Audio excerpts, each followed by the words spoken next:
परम पूज्य गुरुदेव परम वंदनीय माता जी सूक्ष्म रूप से विद्यमान है। नमन करता हूँ, मानव मात्र को प्रणाम करता हूँ। और आदि शक्ति माँ गायत्री जो प्राण स्वरूप से 84 लाख प्रकार के जीव शरीर हैं चराचर जगत में, प्रत्येक जीवधारी के अंदर जो जीवन नाम से उपस्थित है वो है आदि शक्ति माँ गायत्री का प्राण, वो बिजली रूपी प्राण। दोस्तों, यहाँ धरती पर सबसे ज़्यादा गफलतें जो हो रही हैं वो मानवों को ये धर्म के नाम पर सबसे ज़्यादा वैमनस्य हज़ारों सालों से मानवों के बीच में कत्लेआम मचा हुआ है और मानवों को बुरी तरीके से उनको यातनाएं दी जा रही हैं और मानव ही मानव का दुश्मन, घोर दुश्मनी दुनिया में चल रही है इन धर्मों के आधार पे। दोस्तों, आज मैं जो आपसे चर्चा करने का जो मेरा विषय है, दोस्तों हमें एक जो हमारे सनातन भारत के जो आदि पूर्वज हमारे धरती पर आए हैं, इससे पहले ये मेरा सौभाग्य है कि मैं परम पूज्य गुरुदेव से जुड़ पाया और परम पूज्य गुरुदेव ने इतना अनुदान मेरे ऊपर बिखेरते चले गए। तो मुझे अध्ययन करने का समय मिला। मैं देव संस्कृति विश्वविद्यालय में उन्होंने मुझे बुलाया और सारे जीवन का मेरा जो उन्होंने काम दिया था, टास्क दिया गया था, मेरी जिम्मेदारी पंडित दीनदयाल उपाध्याय जी के जो 4 राजनीतिक सूत्र हैं, मुझे इनको समझना था, जानना था और इनके बारे में मुझे कॉन्क्लूज़न पे आना था। तो दोस्तों, मुझे लगे 25 साल हैं।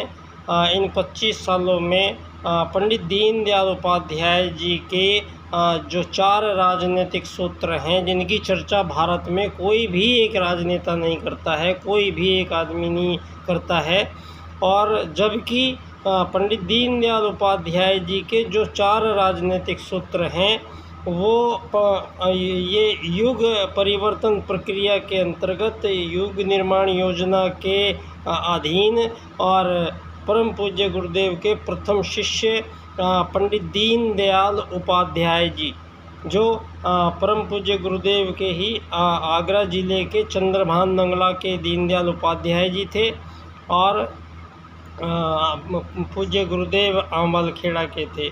और दीनदयाल उपाध्याय जी गुरुजी से 8-9 साल छोटे थे और ऐसा हो ही नहीं सकता था कि परम पूज्य गुरुदेव जो श्री राम भगवान आते हैं तो हनुमान साथ लेके आते हैं। तो हनुमान जी की भूमिका में अभी तक एक ऐसे व्यक्ति का नाम लोगों की ज़ुबान से निकल नहीं रहा है। क्योंकि दोस्तों, पंडित दीनदयाल उपाध्याय जी को सारे जीवन भर इतने संघर्ष, कष्ट, कठिनाइयों के बावजूद भी उनको कुछ डगमगा नहीं सके ने दिया। परम पूज्य गुरुदेव के ही समतुल्य उनकी जो राजनीति भारत की होनी चाहिए, ये सवाल युग परिवर्तन के समय में प्रस्तुत होगा। तो इसी का विचार करते हुए परम पूज्य गुरुदेव ने विश्व राजनीति के पुनर्निर्धारण का कार्य ये पंडित दीनदयाल उपाध्याय जी को सौंपा था।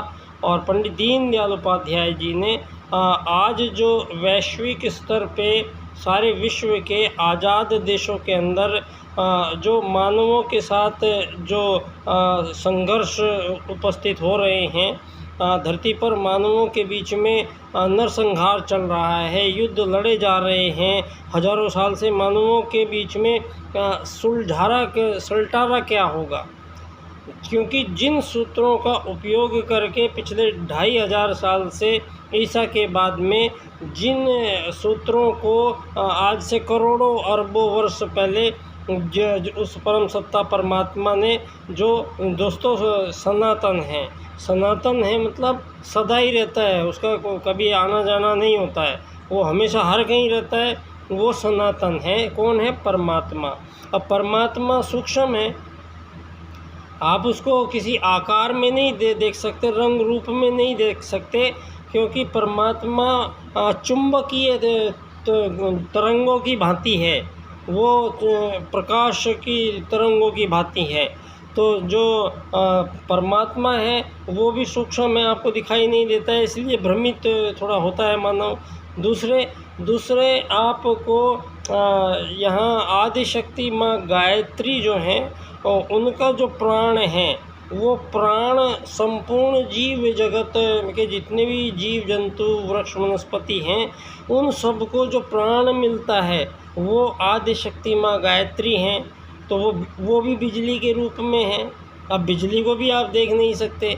और तीसरा ये जितने भी चूहा, बिल्ली, बंदर, कुत्ते, शेर, हाथी, मानव है, ये जितने भी अलग अलग शरीर आकार प्रकार के हैं, इनका केवल जो अग्नि, जल, पृथ्वी, वायु और आकाश 5 तत्वों से मिला के ही प्रत्येक जीव बना है।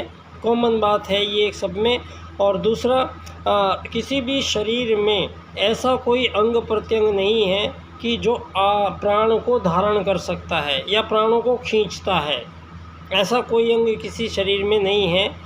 ये जो प्राणों का आना होता है या प्राणों को खींचना होता है, ये काम एक रिसेप्टर ही कर सकता है, और ये रिसेप्टर बहुत हाई क्वालिटी का रिसेप्टर होना चाहिए, वही ये काम कर सकता है। तो वो कौन है रिसेप्टर पूरे ब्रह्मांड में? दोस्तों, वो एक रिसेप्टर जो है वो है उस परमात्मा का ही एक लघु सूक्ष्म स्वरूप आत्मा। अब आत्मा कौन है? आत्मा भी दिखाई नहीं देती है।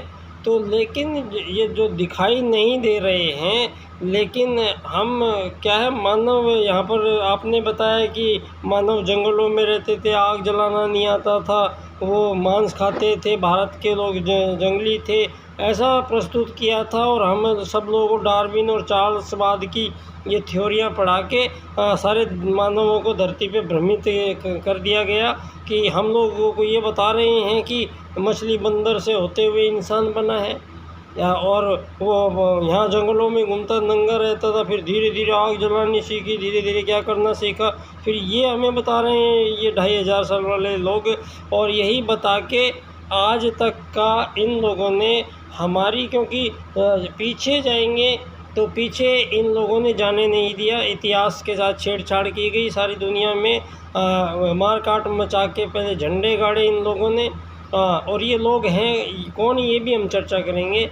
और सारे दुनिया में झंडे गाड़ के और उन पे अपना अधिकार बता दिया, और फिर उन आपस में ही सब लोगों को टुकड़ों में हर जगह लड़ाते गए, और जो जीत गया उसको फिर एक सीमा रेखाएँ, कृत्रिम सीमा रेखा धरती पे अवैध अतिक्रमण करके एक दीवार खींच दी, और उस दीवार में उनको भर के और बोर्ड टांग दिया, आज़ाद सरकार। इस देश में अब क्या है, अब आज़ाद सरकार तो है, लेकिन लोग आज़ाद नहीं हैं। देश में लोग भी आज़ाद नहीं हैं और ये सरकार भी आज़ाद नहीं है।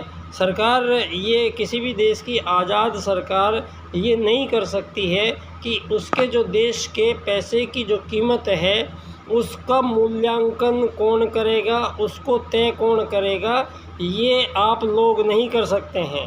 आपके आज़ाद देशों में सरकार आपकी है, पार्टियां अदलती बदलती है, ये खिलौने पकड़ा रखे हैं मानवों को। जबकि जो भी राजनीतिक पार्टियां हैं वो शासन क्या करेंगी, शासन पद्धति के सारे पहले चैप्टर बना के रखे गए हैं। ये जो सारी दुनिया में लोकतंत्र जो चलाया गया है, ये लोकतंत्र के माध्यम से पूंजीवादी आर्थिक जो प्रणाली है, मानव जीवन के साथ, मानव जीवन के संपूर्ण कार्यों में धन आधारित जीवन पद्धति का प्रवेश कराना, ये गहरा षड्यंत्र था। और ये अभी हुआ है दोस्तों, कुछ समय पहले ही। लेकिन ये जब दूसरा जो प्रारूप आया इस पूंजीवाद का, दूसरा प्रारूप ये अभी लाए 100-150 सालों में, नव पूंजीवाद का वो प्रारूप है। उस नव पूंजीवाद के प्रारूप के अनुसार सारी धरती पे मानवों को आज़ादी के लिए इसने संघर्षशील कराया और फिर उनको बाद में आज़ादी के पट्टे काट के दे दिए और उनसे ये हस्ताक्षर पहले ले लिए क्यों गए कि आज़ाद होगा आपका देश, आपके लोग होंगे, राज सब वही करेंगे, कागज़ आपका होगा, मशीन आपकी होगी, नोट आपके होंगे। लेकिन आपके नोट की कीमत क्या है? ये आर्थिक वैश्वीकरणवाद की नीतियाँ अपनानी पड़ेगी और सबसे साइन करवा लिए गए कि सारी दुनिया में आर्थिक वैश्वीकरणवाद होगा और धन संबंधी सारी दुनिया में कार्य होंगे, उनको नियोजित किया जाएगा। और उन लोगों ने ये चीज़ें प्रसारित की। दोस्तों, ये सरकार नाम की जो चीज़ है ये कॉन्स्पिरेटिव मैटर निकला एक पूरा का पूरा। यहाँ जिसको हम कह रहे हैं कि आप लोकतंत्र कह रहे हैं, तो इसकी बुनियाद किस चीज़ पे टिकी हुई है? पहले क्या है, जहाँ लोग रहते हैं वहाँ 2, 3, 4 अलग अलग नाम से चुनाव, जो अलग अलग एक निशान सा लेके अलग अलग पार्टी के दफ्तर खोल के बैठ जाएंगे। अब ये पार्टी के दफ्तरों के पास ये राजनेता लोग जाएंगे और ये फिर उनको अपने उसमें धरने प्रदर्शन ये करना वो करना। ये आज की पॉलिटिक्स में कोई जितने भी बुरे काम भी चाहे वो करो, आप फेमस हो जाओ और सारी दुनिया फेमस होने के चक्कर में, हीरो बनने के चक्कर में सारी दुनिया लगी रहती है। दोस्तों, एक ऐसी भौतिकवादी अंधी दुनिया बन चुकी है जहाँ मानवों के अंदर आपसी सौहार्द, प्रेम, भाईचारा जो ख़त्म हुआ है। मानवों के अंदर स्वार्थ इतना भयानक है और एक दूसरे के प्रति ईर्ष्या द्वेष इस हद तक है। और मानवों के अंदर जो ये गुण पनप रहे हैं, ये गुण पनपने का जो मूल कारण है दोस्तों, आज ये जो पूरी दुनिया है ये यहाँ अभी प्रदूषित हो चुकी है। यहाँ सारी दुनिया में हर तरीके से प्रदूषण फैला दिया गया है और सबसे बड़ा प्रदूषण हुआ है वैचारिक प्रदूषण। यहाँ दोस्तों ये बात साबित हो चुकी थी। डॉक्टर जगदीश चंद्र बसु ने तो ये भी सिद्ध करके बताया था दुनिया के सामने कि पेड़ पौधे भी मानव के साथ बात करते हैं और पेड़ पौधे भी मानव के साथ सुख दुख में अपना व्यक्त करते हैं। और उन्होंने ये सिद्ध भी किया था। एक बार बहुत दूर उनका एक्सीडेंट हुआ जिस समय, तो उसी समय हज़ारों मील दूर एक्सीडेंट हुआ था, लेकिन जिस समय एक्सीडेंट हुआ उसी समय उस पेड़ की हलचलें में बहुत तकड़ा परिवर्तन आ गया था। उसको इतनी हज़ारों मील दूर बैठे पेड़ को पता लग गया था कि मालिक अब दुर्घटना का शिकार हो चुके हैं। तो दोस्तों, यहाँ जो सारे मानव हैं या सारे जीव हैं, मानव अपने आप को बुद्धिमान कहता है। मानव दोस्तों, जब चिड़िया, तोते, कबूतर, शेर, हाथी, बंदर, भालू, इन सब को एक सर्कस में एक आदमी अपने इशारों और हंटर से जो भी करने को कहता है, तो वो उनके दिमाग में जो रिसीवर है, जो हम चाहते हैं, और वो जानवर वो बोल भी अलग, उनकी सब कुछ अलग, और हम जो चाहते हैं वो वैसा करते हैं। इसका मतलब उन्होंने हमारे विचारों को पढ़ा है, वो हमारे विचारों से सहमत हुए हैं और हमारे उनके बीच में संपर्क हुआ है। तो यहाँ दोस्तों, जब प्रत्येक जीवों में एक ही आत्मा मान के और सारे जीवों को बख्शा जाए, धरती पे सबसे पहला काम तो ये है अगर दुनिया में होगा कि मानव को ये कतई अधिकार नहीं है कि वो किसी भी जीव को मारे। यहाँ धरती पर इस पर प्रतिबंध तुरंत लगना सबसे ज़रूरी है। यहाँ सबसे पहले ये भी तय करना ज़रूरी है कि मानव मांस नहीं खा सकता है। मानव को अधिकार नहीं है किसी जीव का मांस खाने का। आत्मत सर्वभूतेषु का सिद्धांत तोड़ नहीं सकते हैं। जहाँ मानव टूटेगा और इस बार गुंजाइश नहीं छोड़ी जाएगी। इस बार का जो युग परिवर्तन है, इस बार ये प्रज्ञावतार के रूप में है। इस बार दोस्तों, यहाँ वही मौलिक चिंतन विचार दुनिया में माने जाएंगे जो हमारे वेदानुकूल जीवन दर्शन को सिद्ध करते हों। और यहाँ जो मानवों के बीच में दोस्तों जितने भी युद्ध, शोषण, वध, हत्याएँ चल रही हैं, इन सब का मूल कारण है तीन ही माने जाते हैं हमेशा, जर, जोरू और ज़मीन। इस सारी दुनिया में ताकत का गलत फ़ायदा उठाया जा रहा है और सब कुछ हो किस लिए रहा है? ये धन प्राप्त करना है और उसका करेंगे क्या? भोग करेंगे। बस यही तीन चीज़ें सारी दुनिया में प्रचलित है कि येन केन प्रकारेण धन नाम की चीज़ का हमारे भारतीय सनातन से कोई संबंध नहीं है। ये बात पंडित दीनदयाल उपाध्याय जी इस सारे संसार के सम्मुख आपकी पूंजीवादी लोकतंत्र व्यवस्था के समक्ष अर्थायाम का राजनीतिक एक सूत्र प्रस्तुत करते हैं। और अर्थायाम के माध्यम से उन्होंने ये स्पष्ट किया है कि ये जो मानव एक दूसरे से वस्तु विनिमय करते हैं या कोई सेवा सहायता लेते हैं, तो बदले में कोई धन, रुपया, सोना, चांदी, डॉलर, पैसा देगा, ये विचार ही नहीं किया गया भारत में।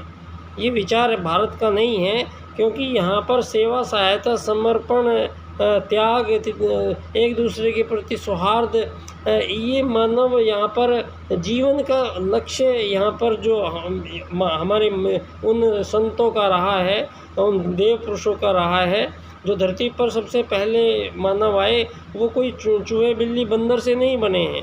आप लोगों का ये डार्विन और चार्ल्सवाद अब हम सारा का सारा ये फेल होता है, क्योंकि नासा ने अभी खुद भगवान श्री राम सेतु पुल को 5 से 7 हज़ार साल के बीच में प्रमाणित किया है। तो अब आपके ये भगवान श्री राम जिस टाइम आए, तो दोस्तों वहाँ मानव जीवन कैसे जी रहे थे, राम राज्य क्या था, मानवों के लिए क्या बातें थी, मानवों को क्या कैसे काम करना था, क्या धर्म था, क्या अर्थ था, क्या काम था, क्या मोक्ष था, ये हम लाखों साल से यहाँ पर धरती पर, ये वो देश है जहाँ धरती पर प्रथम मानव मनु का आगमन उत्तराखंड क्षेत्र के नीचे के भाग में हुआ है। और मनु का जो पहला परिवार घर बना के रहा है, वो लोग आर्य हैं, आर्य कहलाए। उनका श्रेष्ठ क्रम था, वो धरती पे आते ही अनुसंधान इतने तकड़े थे, उन्होंने यज्ञ विद्या का एक ऐसा आविष्कार किया है इस ब्रह्मांड में, जो संपूर्ण ब्रह्मांड में अपने यज्ञ के माध्यम से वो कुछ भी परिवर्तन करने में समर्थ। ऐसी सूक्ष्म गूढ़ मानव के और पूरे ब्रह्मांड के संबंधों के बारे में यहाँ पर बहुत शोध करने आते थे वो लोग। तो यहाँ प्रारंभ का मानव बहुत उच्च कोटि का था। तो पश्चिम के जितने भी विचार थे, तो पंडित दीनदयाल उपाध्याय जी ने इस पूंजीवाद को अर्थायाम से बिल्कुल इसको सल्टा दिया गया है। अर्थायाम में दीनदयाल जी कहते हैं, ऐसी जीवन पद्धति होगी जिसमें धरती पर किसी भी मानव को अपने पूरे जीवन काल में धन की, पैसे की, रुपए की कमी नहीं होनी चाहिए। जीवन में कोई एक आदमी ये नहीं बोलना चाहिए कि मेरे पास अगर धन होता तो मैं ये काम कर लेता, अगर धन नहीं है तो बेबस, लाचारी। ये 90% लोग धरती पर बेबस और लाचारी में अपने जीवन को काटना पड़ता है। किस कारण? ये पश्चिम के बनाए हुए मॉड्यूल से जो पूंजीवाद का जो प्रचलन हुआ है, वो इन्हीं दिनों में हुआ है दोस्तों, कोई पहले प्राचीन नहीं है। यहाँ हमारे भारत के साथ सारे विश्व में व्यापार होता रहा है, लेकिन वो वस्तु विनिमय था। वहाँ पर किसी भी प्रकार का कोई रुपया, सोना, चांदी, पैसा देने का कोई विधान नहीं था। हजारों लाखों साल से यहाँ वस्तु विनिमय था, वस्तु के बदले वस्तु चलती थी। तो वही यहाँ हमारा जो और यहाँ पर तो हमारे भारत में तो कोई होटल की कल्पना नहीं है। यहाँ कोई पानी पिलाने वाली बोतल खरीद के पानी पीने की कल्पना नहीं है। यहाँ सारे मानवों को आज दोस्तों हमारे इन 40-50 सालों में ही मुझे कुछ याद है, जो गांव में छोटे थे हम, तो मैं आपको कई बार ये कहानी कह चुका हूँ कि हमारे गांव में 2000 लोग थे। 2000 लोगों में 36 कौम कहते हैं जिनको, वहाँ पर लोहार, सुनार, कुम्हार, दर्जी, नाई, पंडित जी, का सफाई करने वाले, मतलब ये सारे काम हमारे गांव में 2000 लोगों में ये कुछ लोग ये करते थे, कुछ लोग ये करते थे। तो सब, और हम किसान थे, अनाज उगाते थे। तो उस समय मुझे अच्छी तरह याद है कि वो सारे, जब हम अनाज का ढेर लगाते थे, वो सारे के सारे आ जाते थे और अपने अपने हिस्से का अनाज लेके अपने अपने बोरे उठा के और चले जाते थे। और हम किसानों को कपड़े चाहिए तो दर्जी के पास जाओ, नाई अपने आप घर पे सबके एक साथ बाल काट जाएगा, मिट्टी का सामान चाहिए कुम्हार के पास चले जाओ, लोहे का काम है लोहार के पास चले जाओ, ये जितने भी मास्टर साहब हैं वो भी चले जाओ, पंडित जी हैं वो मुहूर्त निकालते हैं वो भी चले जाओ। तो वो सारे लोग अपना अपना अनाज लाकर और हमारे जो भी काम थे वो साल भर तक वो लोग करते थे। और मैंने देखा, जब उस समय गांव में किसी के भी पास कोई 2-4 लोग होंगे मुझे पता नहीं, लेकिन किसी के भी पास कोई धन नाम की चीज़ नहीं थी, पैसा नहीं होता था। सारे गांव में सारा रोज़गार था, सारे लोगों को रोज़गार मिला हुआ था और कोई भूखा नहीं मर रहा था। आपस में कोई कंपटीशन नहीं था, मानवों के बीच आपस में ही सारे के सारे मानवों के बीच सारे फैसले उठ बैठ के साथ लिए जाते थे। तो ये जो धन आधारित जीवन है, पहले इन भौतिक वस्तुओं का अत्यधिक उपयोग करने के लिए इनका निर्माण, फिर इनको सारी दुनिया को देने के लिए, फिर इनसे हर घड़ी पे पैसे लेने के लिए। आप पानी पी रहे हो तो पैसे लेंगे, आप रोटी खाओगे तो पैसे लेंगे, आप कुछ भी करेंगे उनका काम है पैसे लेना। पहले वो चीज़ों को जो बन रही है वो भी मालिक वही हैं, वो चीज़ जो खरीद रहे हैं आज आपके आप आर्थिक वैश्वीकरणवाद के नाम पर आज इन सब आज़ाद देशों के इन आज़ाद राष्ट्रपतियों, प्रधानमंत्रियों ने सबने एमपी और सबने मिलके क्या फंडा है, हमारे देश की जितनी भी प्राकृतिक संपदाएं हैं ये कोई बाहर देशों से हम उनको बुलवाते हैं और अपने देश की ये प्राकृतिक संपदाएं इस प्राइवेट सेक्टर के खेल में चंद गिने चुने पूंजीपतियों ने इस सारे विश्व के सारे संसाधनों पर कब्जा कर लिया है। अब यहाँ पर ये जो प्राइवेट सेक्टर को धरती पर लाया गया है ये पूरी तरीके से अवैध है, क्योंकि यहाँ पर केवल 2 ही विभाग हो सकते हैं, एक राजा एक प्रजा का, एक सरकार का और एक पब्लिक का। बीच में कोई यहाँ नहीं हो सकता था और यहाँ पर ऐसा हुआ। और आज स्थिति ये है कि आज ये प्राइवेट सेक्टर सब कुछ कंट्रोल इन्हीं के हाथ में है। एक फेसबुक पे एक अकेला मार्क जुकरबर्ग, मेरे 25 साल हो गए मुझसे लड़ते लड़ते, मेरे कई अकाउंट हैक करके डिलीट कर दिए गए। जब भी मैं अपनी बात को थोड़े से ऊपर लेके आता हूँ जब भी वो वहाँ से पत्ता साफ़ कर देता है। तो ये चलता रहा है मेरे साथ निरंतर। दोस्तों, यहाँ किसी एक आदमी का, यहाँ जितने भी धरती पर प्राकृतिक पदार्थ हैं, धरती पर 8 अरब लोग रहते हैं।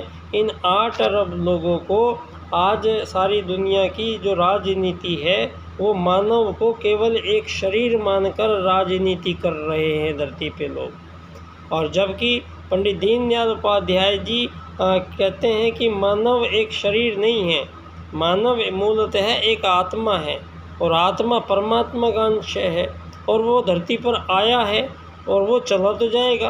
तो यात्री बन के आया है, तो यात्री बन के आया है, यहाँ मालिक नहीं बन सकता है। ये तो बहुत सिंपल सी बात थी। हमसे यहाँ पर धरती पर सारे जीवन भर हमारा सारा जीवन लग जाता है। 100 गज ज़मीन खरीदनी पड़ती है, उस पर एक पक्का मकान बनाना पड़ता है, उसमें सारे जीवन भर सरकार को हर बात के टैक्स देने पड़ते हैं।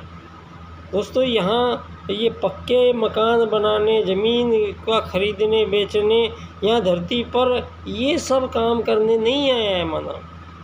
इस पूंजीवाद ने मानवों को इस कदर बेबस लाचार कर दिया है कि कोई भी मानवों का दिमाग और बुद्धि संतुलन से काम ही नहीं कर रही है।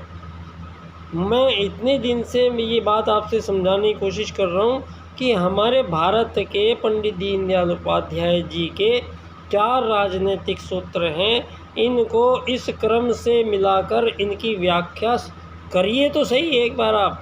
आर्थिक लोकतंत्र द्वारा अर्थायाम आधारित एकात्मतावाद की स्थापना से अंत्योदय की प्राप्ति होगी। ये आप इस पे व्याख्यान मेरा 25 सितंबर को धान किया, उनकी जन्मस्थली मेरा हर साल मैं अपना व्याख्यान वहाँ रखता हूँ। सभी से निवेदन है कि बहुत महत्वपूर्ण है ये सारे दुनिया को पता लगना और सारी दुनिया को ये आगे की जो युग निर्माण की आगे की जो कथाएं हैं उनको स्पष्ट होंगी। उनमें 2 सूत्र का ही प्रयोग किया गया है, आत्मत सर्वभूतेषु का और वसुधैव कुटुम्बकम का। तो आत्मत सर्वभूतेषु के सूत्र को पंडित दीनदयाल उपाध्याय जी को गुरु जी ने प्रदान किया, जिसको पंडित दीनदयाल उपाध्याय जी ने एकात्म मानववाद का राजनीतिक सूत्र कहा है। वो है क्या? आत्मत सर्वभूतेषु। अब ये बात इस बार धर्म में होती थी, लेकिन गुरुजी ने कहा इस बार ये बात राज्य की नीति में स्थापित तो होगी। तो ये काम दुष्कर है, तो दुष्कर काम के लिए यहाँ पर एक ऐसे महामानव को लेके आए साथ में, जो आजीवन निष्कलंक निस्वार्थ आजीवन ब्रह्मचर्य का प्रयोग और परम पूज्य गुरुदेव के ऐसे नितांत एक अद्भुत साधक पंडित दीनदयाल उपाध्याय जी, जिन्होंने विश्व राजनीति को दोस्तों धरती पे प्रथम राजनीति आर्यों ने बनाई थी। और उससे पहले सतयुग में आवश्यकता नहीं थी, और आर्यों ने सभी ने आपस में मिलके और 3 चुनाव किए 3 बातों के। पहला था धर्म या अधर्म में से एक का चुनाव, दूसरा था अराजकता या अराजकता में से एक का चुनाव, तीसरा था नीति या अनीति में से एक का चुनाव। तो आर्यों द्वारा प्रथम जो राजनीति का आविष्कार हुआ वो आर्यों द्वारा धर्म आधारित राजकता की नीति ये तय हुआ कि धर्म आधारित चलेगी दुनिया और राजकता के साथ चलेगी और नीति का पालन करेंगे। तो इस हिसाब से यहाँ धरती पर पहले राजा मनु को बनाया गया, और मनु ने आगामी जीवन में वैदिक जीवन के अनुसार ही मानव जीवन हमेशा सन्मार्ग पर चलता रहे, इसके लिए यहाँ पर वेदों की रचना हुई। और वो वेदों के आज हमें 90% जो वेदों का भाग है वो हमसे छीन लिया गया, नष्ट कर दिया गया, जला दिया गया। बहुत हानि हमारे समाज को हुई। ये हमारा सौभाग्य था कि परम पूज्य गुरुदेव जैसे यहाँ पर परमात्मा के इस रूप में आए कि उन्होंने जो 90% वेद है उसको लगभग पूरा प्राप्त करके और उनको सब को निचोड़ आप सब लोगों के सम्मुख रख दिया है। और आगामी जो आएंगी पीढ़ियाँ जैसे जैसे परम पूज्य गुरुदेव के अंदर की शोध को जानने की कोशिश की जाएगी, तो परम पूज्य गुरुदेव अखिल विश्व ब्रह्मांड में आपको दिखाई देंगे, जो जर्रे जर्रे में कण कण में जो आपको महसूस होंगे। और सतयुग की वापसी तो होके रहेगी।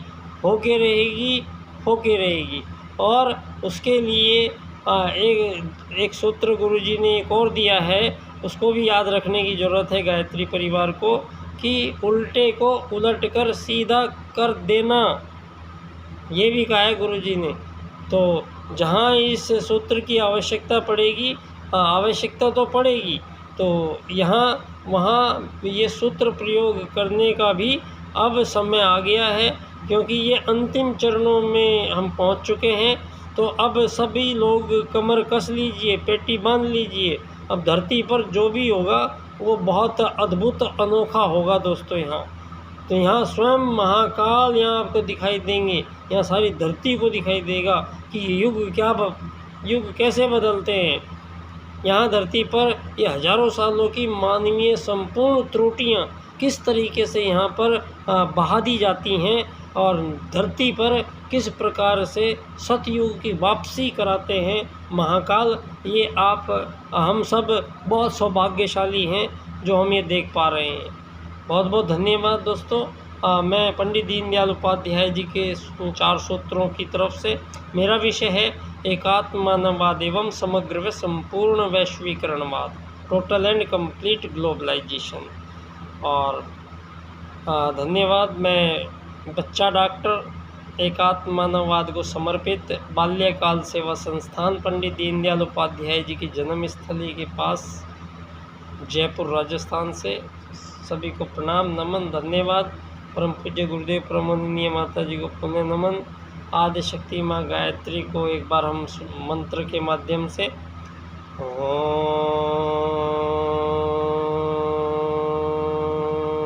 भूर्भुवः स्वाहा तत्सवितुर्वरेण्यं भर्गो देवस्य धीमहि धियो यो नः प्रचोदयात्।